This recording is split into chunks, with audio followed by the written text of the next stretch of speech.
Hello everyone, we have a very beautiful question from the S.C. Verma book, question number 39, and the statement of the question as you can see here is a uniform chain of length L. एक L length का chain है, मतलब समझ लो कि L length का chain है जिसका मास M है. It overhangs a horizontal table with its 2/3 part on the table. मतलब L लेंथ का चेन है, यहाँ से लेकर के और यहाँ तक जो चेन का लेंथ है वो L है, और इसमें कह रहा है कि 2/3 पार्ट जो चेन का है वो टेबल पे लाई करता है. मतलब ये जो लेंथ है टेबल पे, this length is 2/3 times of L. It lies on the table. ठीक है, 2/3 part of the chain lies on the table. अब कह रहा है कि coefficient of frictions between the chain and the table is mu. ये जो सरफेस है टेबल का वो रफ है, और इस सरफेस पे जो कोफिशिएंट ऑफ फ्रिक्शन की वैल्यू है वो म्यू मेंशन्ड है. सवाल पूछ रहा है find the work done by the friction force during the period chain slips of the table. मतलब कि ये जो चेन है जब पूरा का पूरा स्लिप नीचे की ओर आ जाएगा, नीचे गिर जाएगा, टेबल से नीचे आ जाएगा, तो उस पूरे का पूरा जो वर्क डन हुआ फ्रिक्शन फोर्स के द्वारा इस चेन पे वो क्या हुआ. चेन इस पे ये जो सरफेस है ये फ्रिक्शनलेस है. ठीक है, यही सरफेस जो है यहाँ फ्रिक्शन एग्जिस्ट कर रहा है. तो फ्रिक्शन अगर काम करेगा चेन पे तो केवल यहाँ से लेकर के यहाँ के बीच में ही फ्रिक्शन फोर्स चेन पे हमारा वर्क डन करेगा. तो अब कह रहे हैं कि जिसकी work done by the friction force निकालो. तो देखो सबसे पहली बात है कि यहाँ हो क्या रहा है कि चेन जो है, चेन का हर एलिमेंट, जैसे मान लो ये एलिमेंट है, ये मैं ये एलिमेंट कंसीडर करता हूँ, तो चेन का हर एलिमेंट टेबल पे क्या कर रहा है, एक डिफरेंट लेंथ मूव कर रहा है. मतलब डिस्प्लेसमेंट जो है चेन के हर एलिमेंट का टेबल पे अलग अलग है, और अगर डिस्प्लेसमेंट अलग अलग है तो हर छोटा एलिमेंट पे जो वर्क डन होगा फ्रिक्शन के द्वारा वो वेरिएबल होगा. जैसे सपोज करो यहाँ जो था ये एलिमेंट जो है, ये एलिमेंट अगर टेबल के नीचे से स्लिप करेगा तो ये टोटल यहाँ से लेकर के, ठीक है, ये डिस्टेंस ट्रेवल करता हुआ नीचे स्लिप करेगा. और अगर आप इस एलिमेंट की बात करो तो ये केवल इतना ही डिस्टेंस टेबल पे डिस्प्लेस्ड होगा और फिर स्लिप करेगा. तो कहने का मतलब है हर एलिमेंट का डिस्प्लेसमेंट टेबल पे अलग अलग है, और अगर डिस्प्लेसमेंट टेबल पे अलग अलग है तो कॉरस्पॉन्डिंगली जो फ्रिक्शन फोर्स उस पर वर्क डन करेगा वो भी अलग अलग होगा, क्योंकि फ्रिक्शन फोर्स क्या होता है, लेंथ ऑफ डिस्प्लेसमेंट पर डिपेंड करता है. तो कहीं ना कहीं वेरिएबल नेचर का वर्क डन होगा फ्रिक्शन फोर्स के द्वारा. तो हमें क्या करना है कि मैं एज्यूम करता हूँ कि सपोज करो कि ये जो dx लेंथ है, ये जो है x लेंथ, इस पोजीशन को मैं रेफरेंस मानता हूँ. ठीक है, this is my x = 0 position, this is my reference position. अब क्या है, इस पोजीशन से x डिस्टेंस दूरी पे मैंने एक छोटा सा चेन का एलिमेंट dx कंसीडर किया. मैं निकालना चाहता हूँ कि जब ये dx लेंथ इस टेबल को स्लिप्स ऑफ कर जाएगा तो उस पीरियड में फ्रिक्शन इस पे कितना काम करेगा, और कॉरस्पॉन्डिंगली मैं क्या करूंगा, इंटीग्रेट कर दूंगा इस लेंथ के अराउंड, तो मैं टोटल वर्क डन निकाल लूंगा. अब देखो ये dx लेंथ का वर्क क्या होगा, क्योंकि मुझे निकालना है work done by the friction. So we must know what is the value of friction acting on this block. तो फ्रिक्शन तो हर छोटे छोटे ब्लॉक पे कॉन्स्टेंट ही लग रहा है.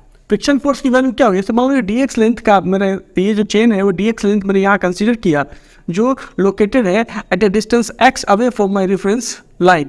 तो इस dx लेंथ का मास क्या होगा, ये एक यूनिफॉर्म चेन है, और यूनिफॉर्म चेन है, आपको पता है कि L लेंथ का जो चेन, L लेंथ का मास कितना है, m है, इसीलिए 1 यूनिट लेंथ का मास कितना होगा, m/L, और इसीलिए dx लेंथ का मास कितना होगा, तो m/L इंटू dx. तो ये हो गया mass of this dx length of the spring.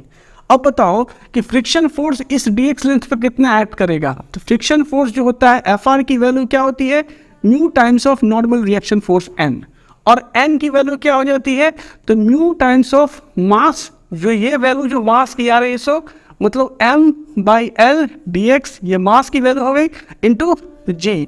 ये हो गया फ्रिक्शन फोर्स जो इस ब्लॉक पे इधर की ओर एक्ट कर रहा है Fr.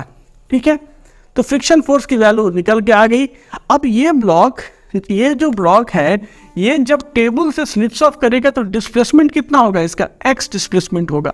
तो इस छोटे से चेन के ब्लॉक पे, मतलब छोटा सा जो ब्लॉक है इस पे फ्रिक्शन फोर्स ने कितना काम किया, तो मैंने कहा कि इस पे जो वर्क डन हुआ मैं बोलता हूँ DW वर्क डन हुआ, and this is equal to catch is the force, ये जो फोर्स लग रहा है सो और इंटू डिस्प्लेसमेंट x, तो हम लिखेंगे कैचेस कि म्यू m बाई एल, यहाँ पे g, यहाँ पे dx और इंटू x, और फ्रिक्शन फोर्स इधर लग रहा है, डिस्प्लेसमेंट इस छोटे से ब्लॉक का इधर की ओर हो रहा है, तो निगेटिव वर्क डन होगा, मैंने यहाँ निगेटिव साइन ले लिया।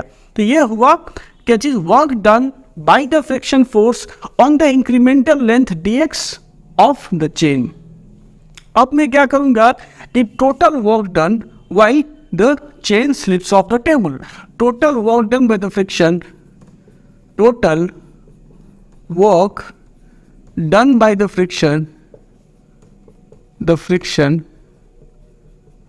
while the chain slips off the table,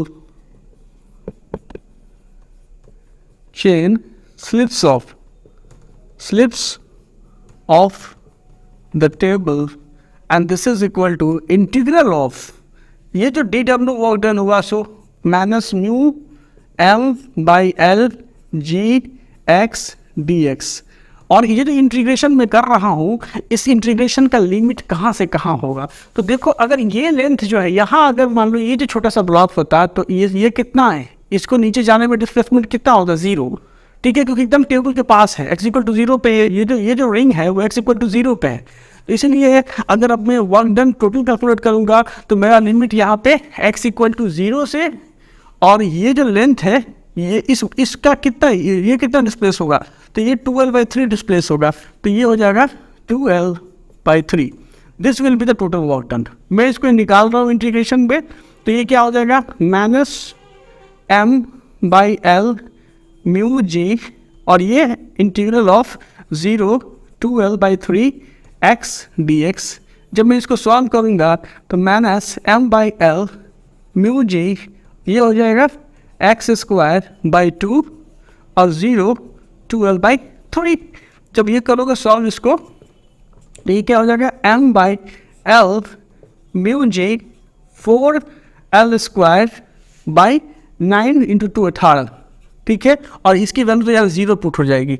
अब l से l काट दो तो ये कितना हो जाएगा 8 2 2 number 18 minus 2m mu G L by 9, this will be the total work done by the friction force on the chain while it slips off the table। हमने क्या किया, कुछ भी नहीं किया, मैंने इंक्रीमेंटल चेन के एक इंक्रीमेंटल हिस्सा जब चेन टेबल से बाहर स्लिप्स ऑफ होगा उस पर कितना वर्क डन होगा वो कैलकुलेट किया, और फिर उसी वर्क डन को मैंने इंटीग्रेट कर दिया जब चेन का इस एलिमेंट से लेकर के इस एलिमेंट का जो पोजीशन है x इक्वल टू 0 से 2l/3 के बीच में, हमने इसको इंटीग्रेट कर दिया, and we get the work done by the friction force on the chain.